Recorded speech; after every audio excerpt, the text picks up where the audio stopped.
屏东一个29岁太太，有生37礼拜就得要生咯，结果产检发现胎儿哪像无心跳，医疗团队紧急破腹，把小女婴抱出来，带一条。这个小女婴的皮肤亲像白纸，无一点血色。原来这个小宝宝是得到真罕见的胎儿母体输血症，这个死亡率超过66%，马上抢救，2礼拜换血换4届，总算甲救回来。 妹妹唱。听到有人咧叫这个囡仔，回头看因老爸，看起来真古锥。多这时，掠这个果拢无要放，这个囡仔健康搁古锥，真难想到讲伊出事的时，险啊都无命。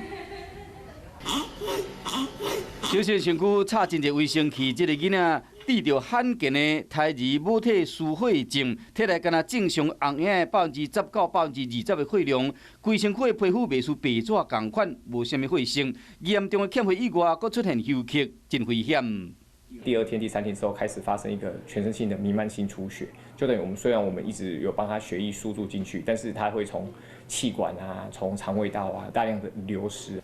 输37滴血，超过800cc， 2礼拜后，总算将囡仔甲救回来，才好倒伫镜头前下手。一般的孩子，对，比一般孩子还聪明，还会叫阿嬷了。胎儿母体输血症死亡率超过66%，又搁被叫做无啥的新生儿杀手。医生提醒讲，孕妇伫后期若发现讲胎动有问题，要特别注意。这个囡仔规家伙仔拢真感谢医疗团队和这个好运的小天才来陪伴因。